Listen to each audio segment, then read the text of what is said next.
किसी की परेशानी में खुश मत होइए, कहीं भगवान आपको वही परेशानी गिफ्ट ना कर दे, क्योंकि भगवान अक्सर हमें वही चीज़ें दिया करते हैं जिसमें हमें खुशी मिलती है। हाय गाइस, मैं हूँ सोनिया पांडे, आप सबके बीच एक और इंटरेस्टिंग कहानी के साथ। कहानी दिल से।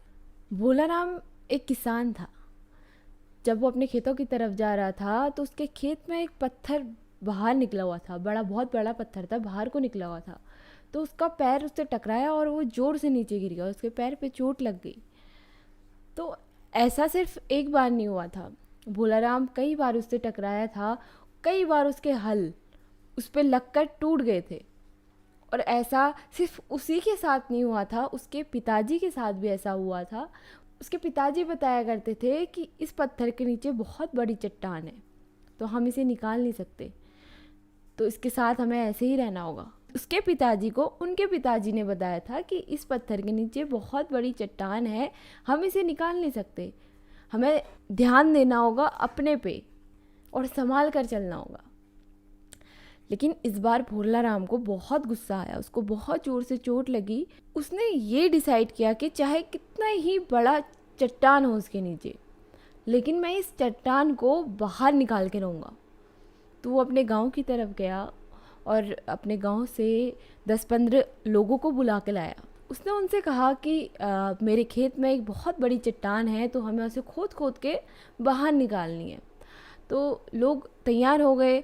तो लोग आए और उन्होंने घेरा बनाया। सबके पास औजार मौजूद थे, खेत खोदने के लिए फावड़े मौजूद थे।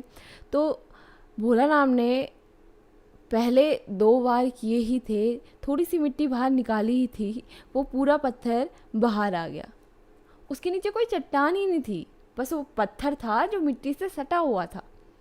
तो ये देख के लोग उस पर हंसने लगे। उनका कहना था कि तुम तो कह रहे थे कि इसके नीचे बहुत बड़ी चट्टान है, एक आदमी की बस की बात नहीं है। तो इस तरीके से उन्होंने उनका बहुत मजाक उड़ाया कि इतनी छोटी चट्टान थी और ये हमसे ऐसा बोल रहा था। तो गाइस, अक्सर हम अपनी परेशानियों को बहुत बड़ा समझने लगते हैं, जबकि वो इतनी बड़ी होती नहीं है। परेशानियाँ हल तभी होती हैं जब हम उन्हें हल करने की कोशिश करें। अगर हम ये सोच के बैठ जाएं कि परेशानी है ठीक है, लेकिन हम उसको सॉल्व नहीं करें, तो ये बहुत बड़ी बात है। वो प्रॉब्लम हमारे लिए बहुत बड़ी होगी। जैसे कि भोला राम के पिताजी के लिए और उनके पिताजी के लिए ये प्रॉब्लम बहुत बड़ी थी। उन्होंने खुद ही ये डिसाइड कर लिया था कि इसके नीचे बहुत बड़ी चट्टान है। अगर भोला राम भी यही सोच के बैठता तो वो अपने बच्चों को भी यही बताता कि भाई उसको खोदने की कोशिश क्यों कर रहे हो, खाली बेकार है, उसके नीचे तो बहुत बड़ी चट्टान है। लेकिन जब भोला राम ने खुद डिसाइड किया अपनी परेशानी को वहाँ से हटाने का, तो उसने पाया कि जो परेशानी वो दिख रही है वो परेशानी तो इतनी है ही नहीं। उसका इतना नुकसान हुआ, हो सकता है उनके पिताजी का बहुत नुकसान हुआ हो सकता है उनके भी पिताजी का बहुत नुकसान हुआ हो, लेकिन उन्होंने कोशिश नहीं की अपनी परेशानी को हटाने की। भोला राम ने जब उस पर नुकसान की बात आई तो भोला राम ने डिसाइड किया कि नहीं, अब और नहीं, बस मुझे ये पत्थर ज़मीन से बाहर निकालना ही है किसी भी हालत में। तो भोला राम ने अपनी परेशानी सॉल्व करी।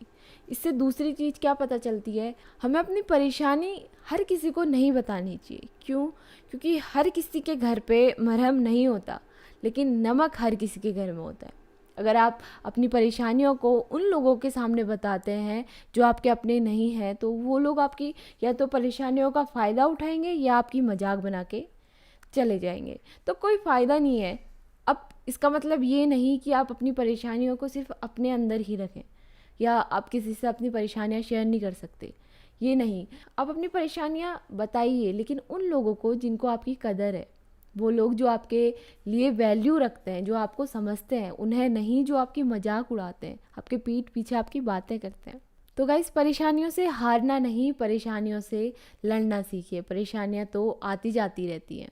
तो गाइस, आप सबको ये कहानी कैसी लगी? अगर आपको ये कहानी अच्छी लगी तो प्लीज़ लाइक कीजिए, शेयर कीजिए और कमेंट तो ज़रूर कीजिए। और मुझे बताइए कि आप लोग अपनी परेशानियों को सॉल्व करने के लिए क्या क्या तरीके अपनाते हैं।